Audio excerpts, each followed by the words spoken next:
Karibu tena mtazamaji, hizi ni taarifa za leo mashinani. Lakini kwa sasa mtazamaji, ningependa kidogo tuweze kuhitilafu mpango huu wa leo mashinani kwa siku ya leo, ambapo sasa mwenzangu Sofia Wanuna anaingia uwanjani na mahojiano naye aliyekuwa jaji mkuu David Maraga. Mtazamaji, kumbuka kwamba huyu bwana alistaafu mwezi Januari na kukusanya virago vyake kuelekea nyumbani, ambapo nafasi yake sasa ilichukuliwa naye jaji mkuu wa sasa Martha Koome. Sofia Wanuna natoka nazungumza naye kuweza kupata mengi zaidi kuhusiana na uongozi wake wakati akiwa mamlakani, na baada ya hapo vile vile atakuwa anagusia ile masuala ambayo yamekuwepo kuhusiana na majaji 40 ambao walifaa kuidhinishwa na Rais Uhuru Kenyatta kuchukua wadhifa wa nafasi mbalimbali katika idara ya mahakama. Mimi naitwa Nicholas Ombua, panapo majaliwa naomba tupatane siku ya kesho katika kusomwa kwa bajeti ya mwaka 2021 mwaka 2022. Kwa sasa na kuacha kwa mikono yake Sofia Wanuna. Siku njema.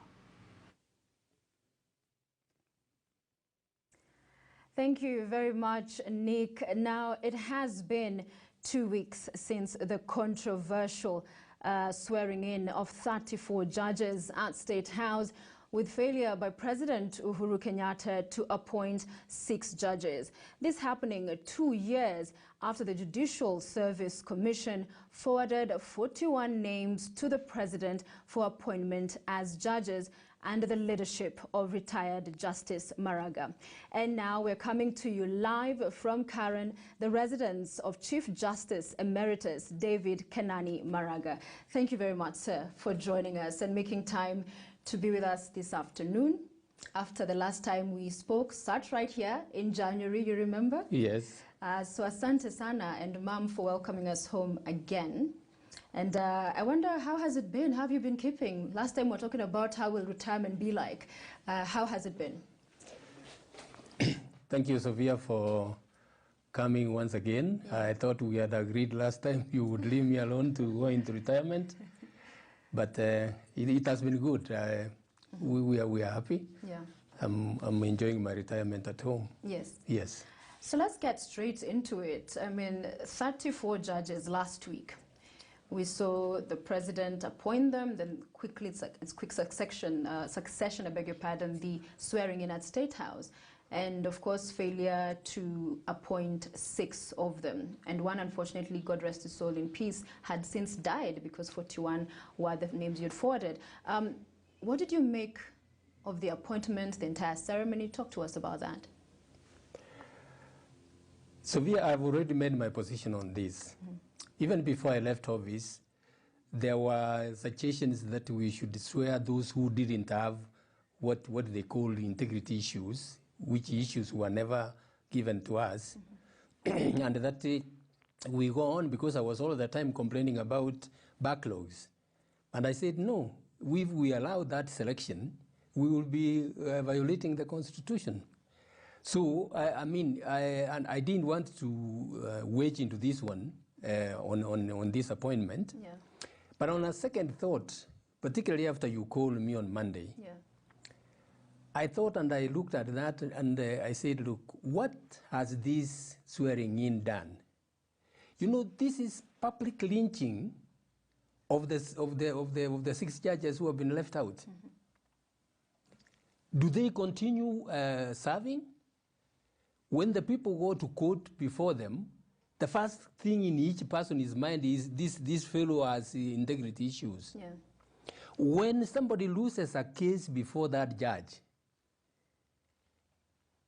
he will come up with allegations, frivolous application that this man was bribed. Yeah.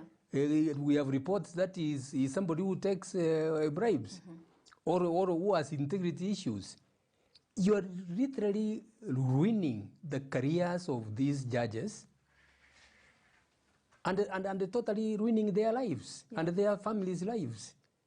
That is so serious that it cannot be done so casually like it has been done. Yeah. This is extremely bad.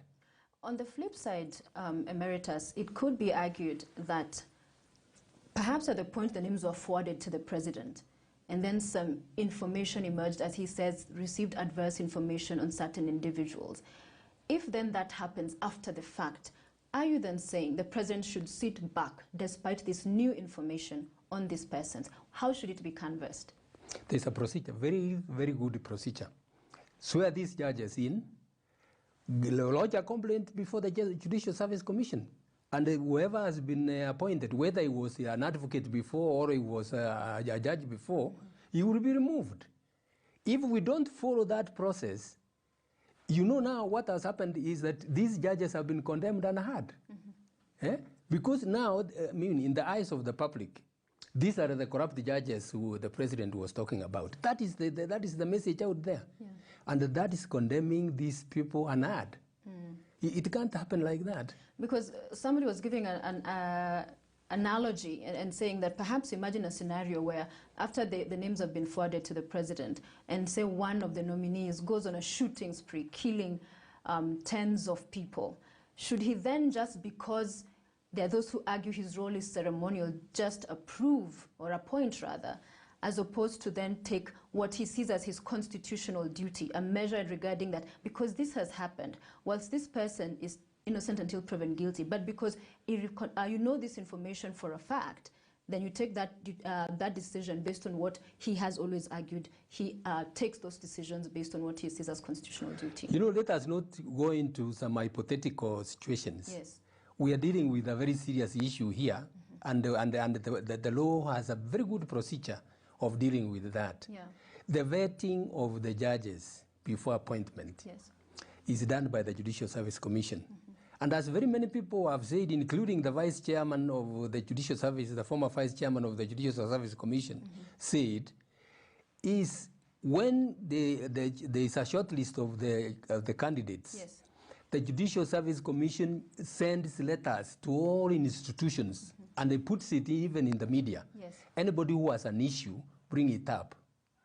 When you have that issue, the law requires at Article 47, you can't condemn somebody unheard. Right. You must give him the particulars of the allegations against him to answer. What happens in the U.S.? You have seen it is in the media. You have seen cases in the U.S. where somebody said, you raped such a lady 20, 30 years back. Those allegations are put to those judges. When they are looked, I mean, they are examined. When they are found to be frivolous, they are thrown away and the judge is appointed. Yeah. That is the process that should be done. So the president cannot come around and say, I have intelligence reports that these people have integrity issues. And then we take that as gospel truth. And we don't interrogate that. To allow that kind of thing. Right. If the president doesn't like your face, you will never be appointed a judge.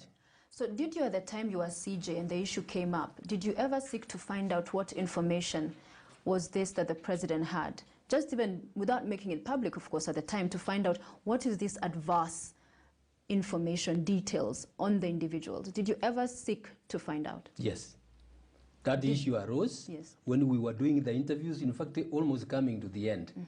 And I wrote myself and said, look, are there any issues you have against these judges? The letter I received was that we have, there are integrity issues against so and so, so and so, so and so. But I said, look, give us the details. They said, no, by the way we conduct, by the manner we conduct our business, we can't give you those details.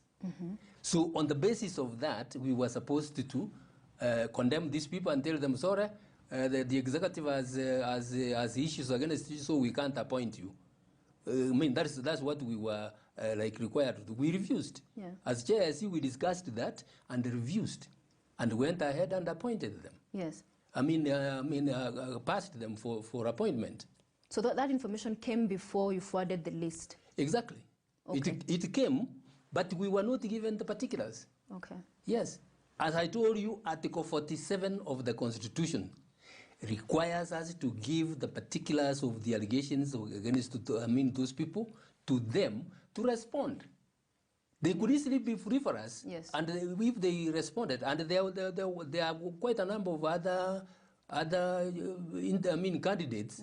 We put allegations against them, which we received from the Law Society, from the public. We put those allegations to them. They answered them. We examined them and we looked. Some of them we dismissed them. Yeah. And as I've said before, there are some which affected some candidates we were interviewing. So I had an interview the other day with the former vice chair, your deputy in the commission at the time, Mercy Deche, and she indicated that she was surprised that when the 6 names released as rejected or did not meet the threshold to be appointed, it was different from the list that was given to you at the time. Is this a position you agree with? Yes, I confirm that. How many names? The names have changed. All of them? Those who know, those who were said to have issues, and some have been added now to that. To that list, and others have been removed from that list. So for the good of the persons concerned, yes. I won't name them, but that's what has happened. So what does that speak to from where you sit? The moral fides of the allegation. Yeah. If it was a bona fide allegation, why is this shift? Why are you changing? Today it is Sovia and Maraga.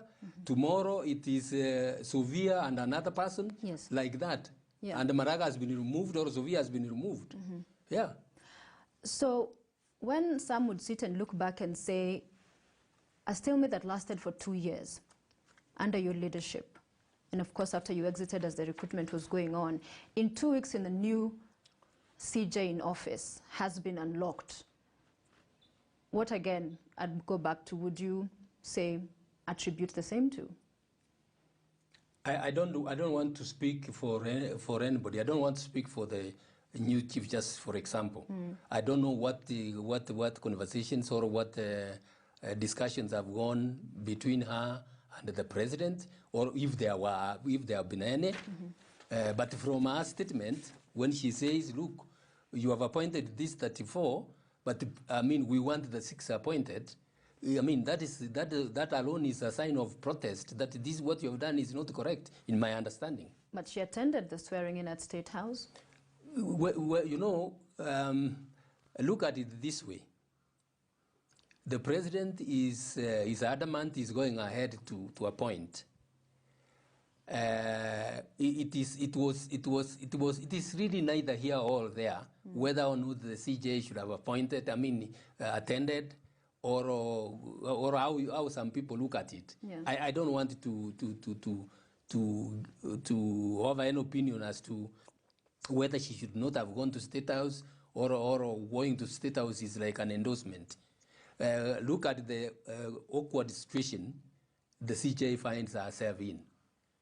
When the president is adamant, is going ahead with the appointment. But he was adamant also when you were Chief Justice. But then there was then a stalemate. So in this instant, there appears to be a different approach, would you say? There are those who have said perhaps there were negotiations, we don't know. But during the interview, when she was being vetted and interviewed for this position and asked, because the question was put to every candidate for the position of Chief Justice, how would they deal with such a stalemate? And she's talked about roundtable conversations on issues that were, having and hitting a deadlock. As I said, it is not fair to say there were negotiations when I don't know. Correct. Whether there were any negotiations, because that would be casting aspersions on the new CJ. Maybe she didn't even have any conversation with the president, and we don't want to go into that. And in hindsight, then, for you, you have had time to reflect. Should you perhaps have not taken such a hard stance, the grandstanding on saying it's either 40, all or none? Because in terms of delivery of justice, you have talked about the backlog and the issues in the judiciary.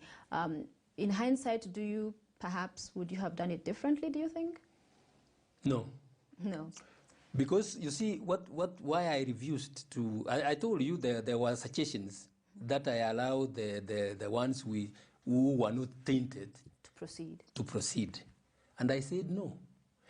Because if I allowed that, I would myself be violating the Constitution. I would be like telling or giving the president the liberty to, whenever any list is sent, and he looks at the list and he sees this fellow keeps ruling against the government, let's leave him out. And that is the president that would be set. I refused because to do that I would have set a very, very dangerous president. So you throw out the baby with the bathwater. Some of your critics have argued that Chief Justice Maraga was a good judge, but a bad politician. Yeah. That in that of being able to navigate the very delicate dynamics that present themselves. Because at the end of the day, many Kenyans are seeking justice. Yeah. And judges, this process has told. So if you can win some and then keep pushing for the others, wouldn't that have been something perhaps worth your consideration? That's what I'm telling you, that if I set that precedent, I would have now given the president, the current president and all the other presidents to come, a free hand to choose from the list which has been sent to the what? So this has set precedents. If it is allowed, I mean, and that's why you see all this noise about this, why literally all the lawyers are up in arms that this is wrong. And it happened yet before, during Mutunga's tenure, didn't it? It did happen at that time. Yes. It happened at that time. But now it has reached a level, and that's what I'm telling you. It has reached a level that unless we arrest it here, It will keep recurring. it will keep coming. And it will be very, very dangerous. So to the president's argument and those who say his role surely cannot just be a rubber stamp, cannot be a conveyor belt, inaingia huku, inatoka huku. What do you say to that? Those people don't understand. They have not read the Constitution. They have not read the Constitution. What does it say? The Constitution says the power belongs to the people of Kenya. The executive power is that of the president. The judicial power is that of the judiciary. The legislative power is that of parliament. The Constitution requires the three arms, so each three arm of government to walk within its lane. It should not go overlapping. It should walk within its lane. The functions which are given to the president cannot be performed by the judiciary. For example, the president is the commander-in-chief of our armed forces. Correct. The CJ cannot purport to exercise those powers. The power of adjudication on cases is given to the judiciary. Yes. The president cannot purport to do that, or even the speaker. Yes. So now, when you come with to the appointment of judges, the president's role in the appointment of judges is ceremonial. It is ceremonial. That is the black letter of the law. Yeah. Article 166, is it Article 166? Article 166 1B Yes. of the Constitution states that the president shall appoint the judges in accordance with the recommendations of the JSC. Yes. Not upon the recommendation. As I have heard some people say, they don't even read the Constitution. Article 166 1B states that the president shall appoint the judges. Shall is mandatory. Is mandatory in accordance with the recommendations. I can read here. The president shall appoint the Chief Justice, the Deputy Justice, in accordance with the recommendations of the Judicial Service Commission, subject to the approval by the National Assembly. That's the CJ and the Deputy. Yes. All other judges, in accordance with the recommendation of the Judicial Service Commission, in accordance with. What does that mean? That the ordinary language tells you that the president can't change. And yet he chose to cherry pick. And that's why he's being faulted. He is violating the Constitution. This particular issue, Sophia, if you remember, I don't know whether some Kenyans just forget very quickly, has been the subject of more than 3 cases in court. All those courts, I don't know how many judges have been involved. have all said the president has no leeway. They have said the Constitution binds the president's hands. He must appoint according to the this. Yeah. Some people are arguing that there is an appeal. Those appeals, when were those cases decided? Several years back. The Attorney General files appeals, which he just forgets, he doesn't follow. The appeal they filed the other day of BBI is the one they are pushing now. They are not pushing about this one here. Hmm? So and the law is very clear. Yes. When a court has made a decision, unless there is what we call stay orders, an order of stay, everybody against whom that order is made is bound to comply. So from where you sit, this is gross violation of the Constitution, would you say? Exactly. I can't see any more act of gross violation of the Constitution. And if that be the case and business then continues as usual, how do you cure that going forward? Because at the time it happened in the Mutunga time, you came and you said none of them or all of them. Yeah. So then now here we have again that kind of partial appointment, and then there's the ones who've been left out.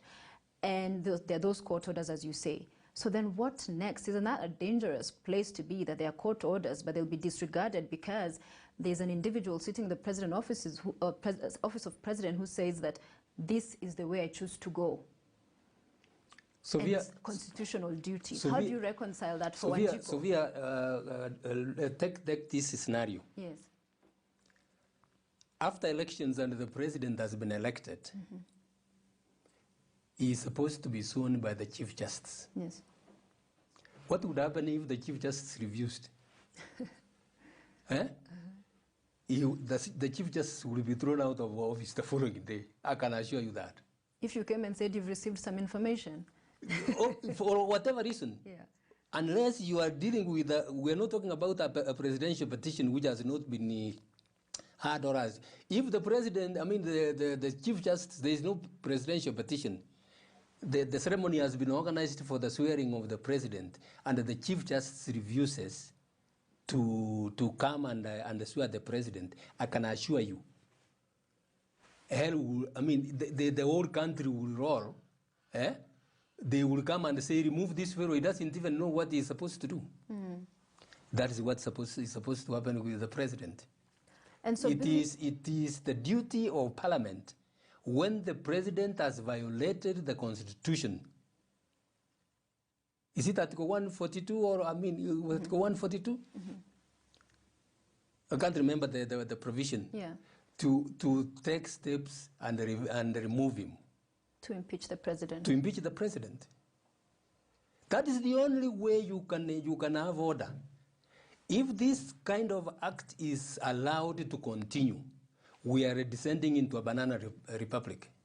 Very easily. Yeah. We are descending into a banana republic. And yet we see many of these MPs coming out. The other thing, as I told you, you said that the president should not be a rubber stamp. There are so many other positions where, for example, the CJ swears people as they have been appointed. Yes. Like the Auditor General? Auditor General, Inspector General of Police, yes, and several other state officers. Once they have gone through the recruitment process and they come, there is a Gazette notice already published. The CJ doesn't question that unless there is a court action, which is a separate issue. The CJ does that. That is ceremonial. Okay. That is ceremonial. And that is the powers the CJ has been given in respect of those people. So what is it about? With regard to the appointment of judges, yeah, the president's position is also ceremonial. The appointing authority is the Judicial Service Commission, and for good reason. This was for good reason. Yeah. Previously, the president used to pick who he wants to be the CJ, to be the judge. So that when cases are being decided, you don't know what goes on behind the scenes, and the orders are given as the government wants. So do you say that this is a president who's it's his way or the highway? I will say that. If again, I mean, with all the court orders that have been given, with all the statements that are being made, the president is adamant and saying, look, and I saw that in the when he was swearing the judges, he's saying, as long as I'm president, I'm not going to take the easy way. Who says the easy way? You take the law, I mean, the law, the way the law requires of you. And he also says he'll not ignore reports given to him by the intelligence, that those are people, once they speak, as a president, he has constantly maintained. The Constitution has not given the intelligence the power to appoint the judges. That has been given to the Judicial Service Commission. So he's preferring the views of intelligence as against those of Judicial Service Commission. Those views of the intelligence have their place. Bring them right, as I said earlier, before the interview is over. So now the names have been referred back. The 6 that were found to have not met the threshold to the JSC. Do you think they should consider relook? Is there any such provision? Vice Chair Masideche says there is no reverse gear. Former Vice Chair, yes. Yeah, former Vice Chair. Yes. There is no reverse gear in that process. Once the JSC has made recommendations and sent them to the president, yes, it cannot recall the names and begin examining anything that has gone there. Whatever it will examine will be in the form of a formal complaint lodged under Article 168 of the Constitution for removal of a judge. Yeah. And, you know, we talked about this interview, as you said earlier, that I've been seeking to have this sit down with you for some time now. And on Monday, you granted us the interview. Little did we know that a day before the interview would be seeing that very hard-hitting statement from your predecessor, Mutunga. And in an open letter yesterday, he posted it online and has been covered widely. I'll pick out a few key highlights. He talked about dalliance with impunity from the highest office in asking the president to appoint the remaining 6 judges and the action of not appointing them all. He talked about resign or retire early. You can't cherry pick provisions that you obey and those you disregard. He also mentioned that conduct was beneath dignity of high office, and even described that list of 6 rejected as list of hate, and that this was pettiness of performing power. Quite a scathing open letter. I wonder if you have had occasion to read it all and what for you stood out, and whether you agree with what his sentiments. I agree with every word in that statement. I've read it. I've read it carefully. I agree with every word in that statement. Mm-hmm. Yes, sometimes when a situation gets so bad, it requires that people be frank enough, people be brave enough to state what the position is. Because when you keep quiet, if just Mutunga kept quiet, if we keep quiet, and we are seeing the country sliding into anarchy, can I come later and say, I wish I said? Eh? That's being hypocritical, that is being dishonest and extremely unfair, first to yourself and to your country. Mm-hmm. Yeah. Because there are those who criticize that statement and said, well, the same scenario happened during Mutunga's tenure. Why is he then now harshly castigating the institutions as they're operating between the executive and the judiciary? Maybe it is the more reason why, because it is now being repeated, it is the more reason why that Mutunga had to come out the way he did. Yeah. Yeah. I don't want to purport to explain just Mutunga's statement. Yes. It is very, very clear. Mm. But if for maybe your viewers, the Wanjikus in the village, yes, if I can say it in Kiswahili, yale just Mutunga aliandika na yale ambayo yametendeka ni kusema tu ya kwamba raisi hana mamlaka kabisa kusema aachili huyu au auachilie huyu. Yes. Hayo mamlaka yamepewa watu wengine. Raisi ako na sehemu yake ya kufanya. Mm.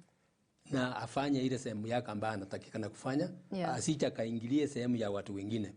Tukikubali rais aendelee vile anaendelea,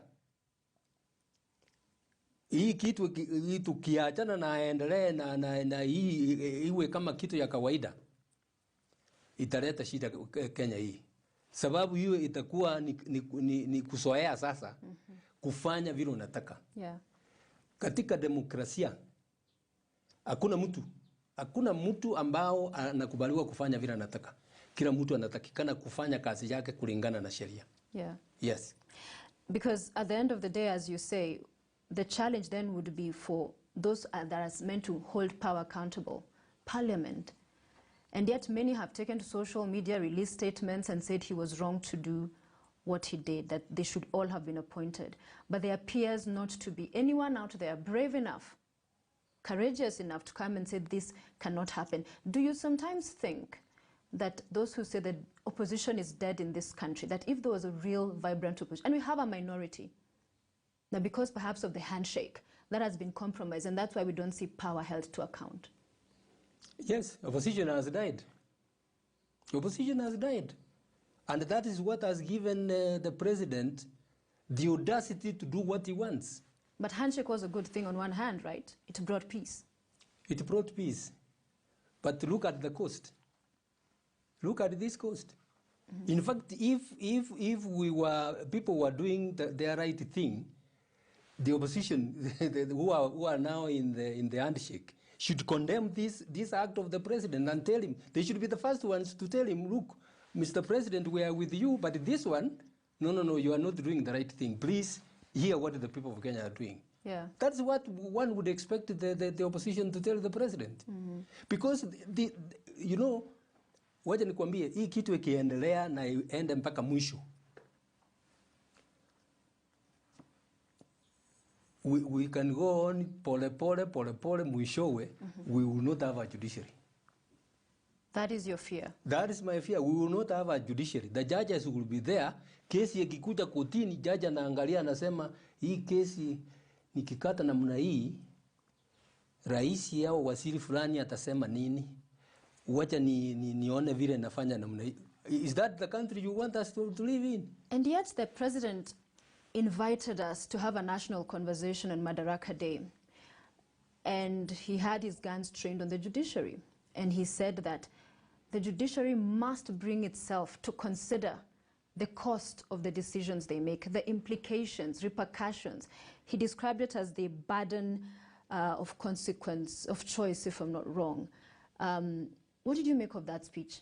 I imagine you followed. The cost has not been occasioned by the judiciary. The cost has been occasioned by those who violated the law. If we set aside, we nullified the presidential election. Why? Because the law was not followed. If the president and his people and the IBC followed the law, we would not have nullified the petition.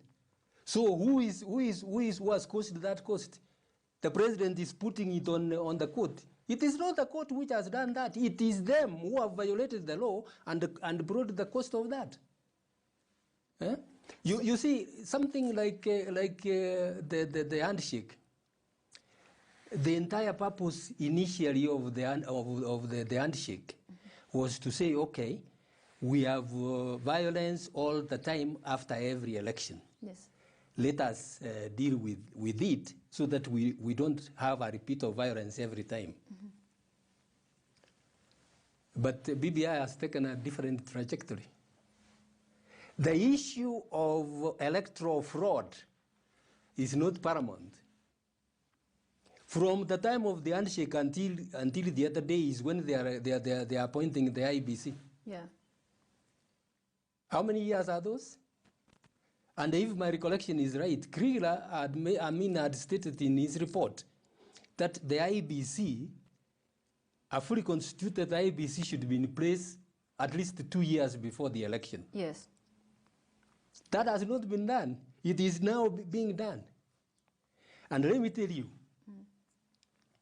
if we don't get an independent IBC, and we have electoral frauds committed in the next election, whether the constitution will have been amended and you have the position of the deputy, of the prime minister, two deputy prime ministers and others and all that, we will go back to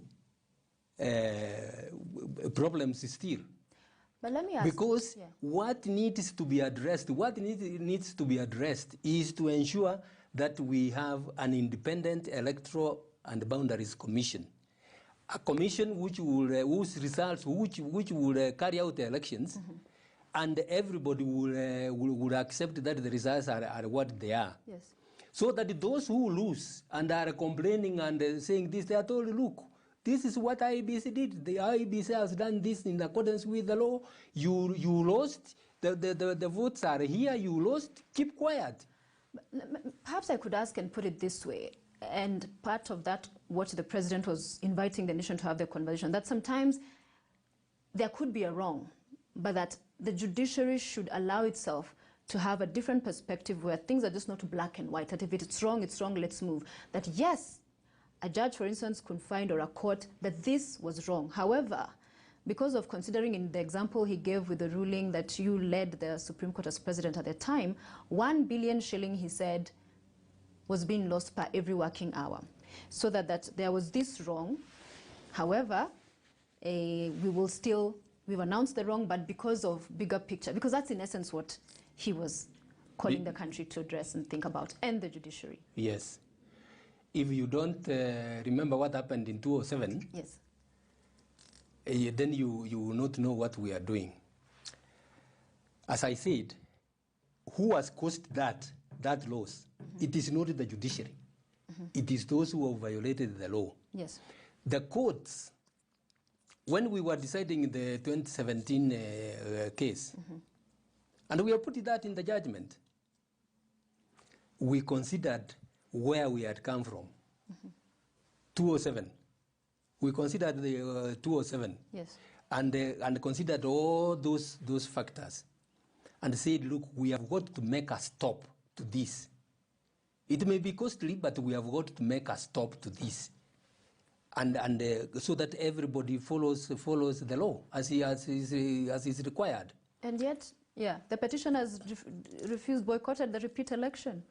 That is their own choice. Yeah. When the repeat election was done and the petition was brought, and by the way, the repeat election complied with what we had said in the judgment. The transmission and others complied with what we had said in the judgment. So now, when they boycotted and we carried the election, the second petition, we didn't find any merit in this, in it, and we dismissed it.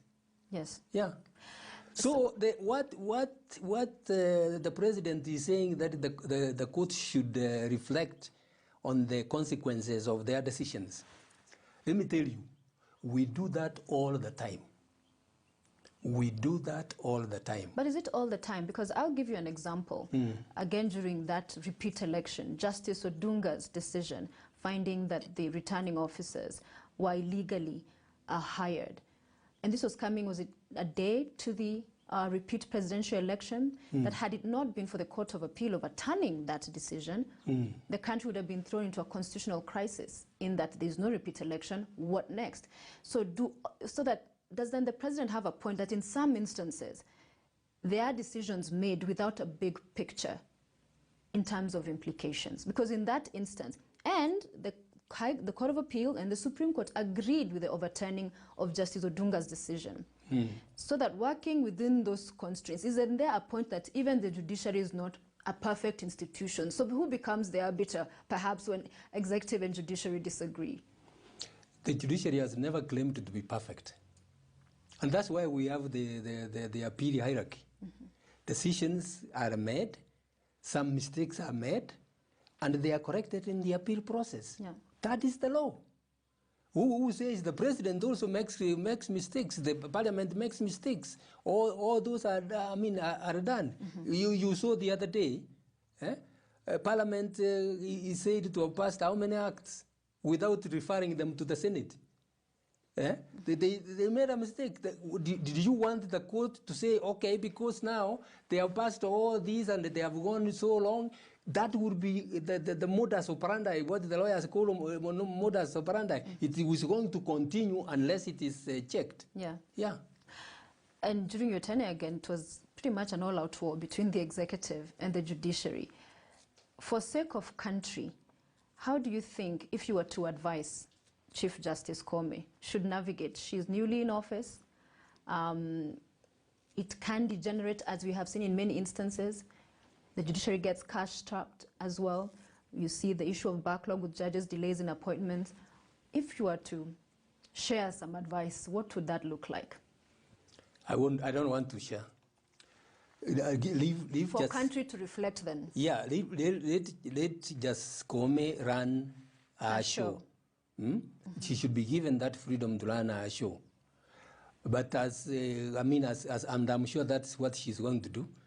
Our show has to be in accordance with the Constitution and in accordance with the law. Yeah. Let her run our show. Quite a number of people accused me of not having the finesse to talk to other arms of government. Well, the public charge. Yeah. Do you go and talk to somebody who doesn't want to talk to you? Did you ever seek an appointment and it was denied? I've said that more than once before. I've said that. And I even requested the president to call the speakers and myself, and we start from there so that we can trash issues and give guidance as to how we can deal with the administrative matters on the interdependence of the three arms of government. The president refused to do that. What was I expected to do? We are talking about you. And people said, okay, just keeps crying here and there. Okay, fine. I did that. That is as a last resort, Sophia. I was not given any option. And I mean, rather than Kenyans not, thinking that I am the one who is failing, okay, I have my own failures. Let them be known. But where my hands are tied, I wanted the Kenyans to know who has tied my hands and why I was not able to deliver the way I was supposed to deliver. Yeah, and you have said, let Chief Justice, Honorable Lady Justice Martha Koome run her show. And there are those who'd argue, well, when yourself and the former retired Chief Justice Mutunga weigh in publicly on these matters, that perhaps you are not, it would be seen as if, I don't know, it's interference or just raining on her parade, that perhaps just let her run her show unhinged or unencumbered with voices from different sectors, that you both had your time, it's gone, it's her time now. What do you say to those critics? We have not sought to interfere with what Justice Koome is doing. And as I told you, I would not have granted you this interview were it not for the fact that my conscience disturbs me, that we have lynched in public 6 judges, 6 judicial officers. We are literally, and if we keep quiet and allow it to go on, these judges will have their reputations and their careers totally ruined. Yeah. I felt that because of that, I felt it is important that we speak out. And some have said for Justice Odunga and Ngugi, that perhaps because of the BBI stopping reggae at the High Court, it was a revisit. I wonder if you agree with that sentiment. I have no reason not to disagree. I have no reason to disagree. Yeah? Yeah. There is no question. You think they were added onto the list because of that decision? I don't want to say that. What I would say is that it is common knowledge that the proponents of BBI are not happy with that judgment. So you don't expect them to celebrate Ngugi and Odunga. Yeah. Yeah. And you mentioned BBI. There's been a lot of conversation as we bring this towards a close that there are those who argue BBI can be held later this year, the referendum that is, or sometime next year. And slowly the talk of postponing the 2022 August election is out there. We've hosted politicians in our studios who are talking about it, and others. I wonder whether you see that opening anyway, or provision, or likelihood, and what kind of a scenario would occasion pushing forward next year's election. I have not seriously thought about that because I've dismissed it, that it can't happen. The Constitution limits the term of the president to two terms of 5 years each. He can't extend it by even 1 day. He can't do that. The same thing, it limits the term of parliament by up to 5 years. Yes. The Constitution is also states when you can extend the term of parliament. When we are at war, or in a state, and when there's a state of emergency. That's why I told you, I've not looked at that, but what I remember is that you can only do that in very, very exceptional cases of war and a state of emergency. And there's some issues, like to extend the period of the president, you need a referendum. You need a referendum to be carried forward. That's why I said, well, I've seen those media reports. Me, I just, in my mind, I dismissed them, that it can't happen. It can't happen. So, I mean, are you telling me that somebody is going to come up and say, okay, because the BBI is in court, so now let us extend the parliament? That can't happen. Because the constituencies, then the time for delimitation, this period of time is required, that some of those arguments could be canvassed in court. It's like Kenya will come to an end if the constituencies are not new constituencies are not given before 2022. Yeah. That's what you will be telling Kenyans. And yet, Professor Mutahi Ngunya, political scientist who works for the president, has said that you left the president with a gift in the card of dissolution of parliament. He opines that if at any point the president was to use it, it would then occasion that extension of his term in office. It will not. I mean, as far as I'm concerned, it will not. Yeah. If the president were to dissolve parliament, yes, he will only be president for the term, for the remaining period, which the constitution gives him. When it ends, he goes out. That their destiny is what's tied at the hip. And so would that then, it would be, which I think they're actually seeking in court, interpretation of whether their terms are interlinked, and whether if this then is a parliament is dissolved, then it in essence also means the president vacates office. Not necessarily. Okay. If the president were to heed my advice and dissolve parliament, a new election, a fresh election will be held within a given time. Yes. And that parliament which comes in, it will just serve the remaining term of that dissolved parliament, and then we will have another fresh election. Okay, so it would not be a new parliament like the 13th, 14th, 15th parliament?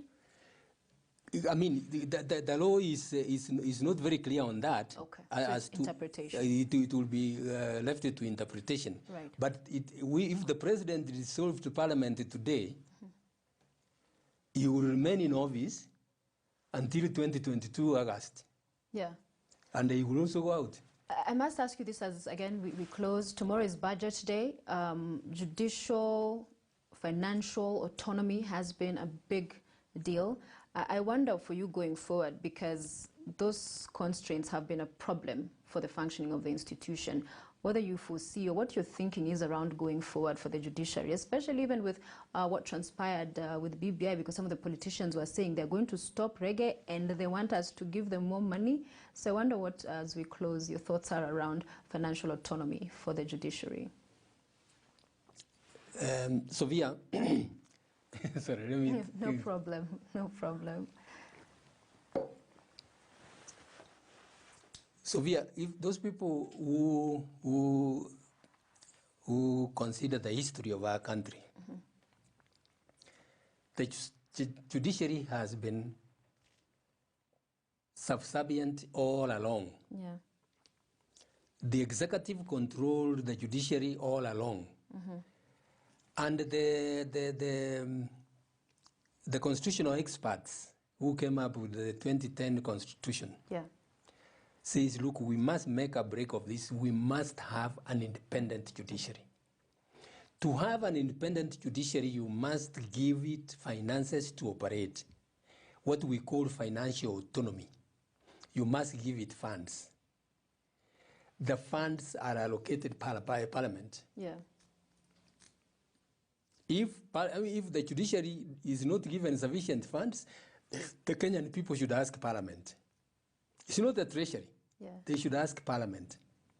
Once Parliament has passed the budget, Yes. whatever is in that budget, the judiciary may not be very happy that with what it has been given, but what Parliament has passed, the law requires that the budget, the amount of the budget of the judiciary be put in the judiciary fund. Yeah. Why is this so? It is not there with any other arm of government or with any other department. This is special. Because in the past, the president, the executive was controlling the judiciary by not giving it money. By not giving it money, so that you make it moribund. It can't operate. Yeah. And it is seen to be a dysfunctional institution. It is seen to be ineffective. And that's what they wanted. Yeah. So all these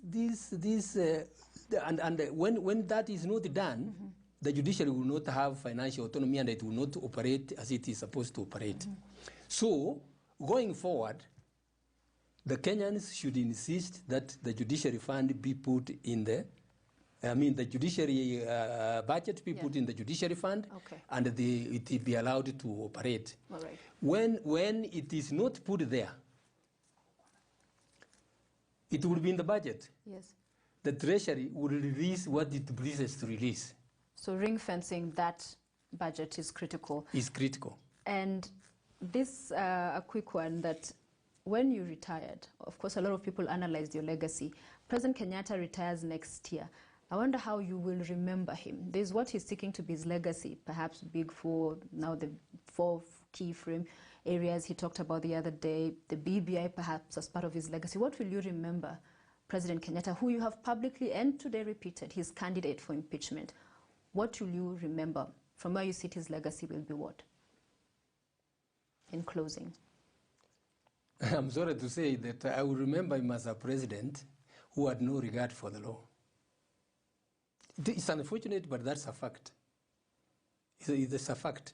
And Sophia, there is one other thing I want to say.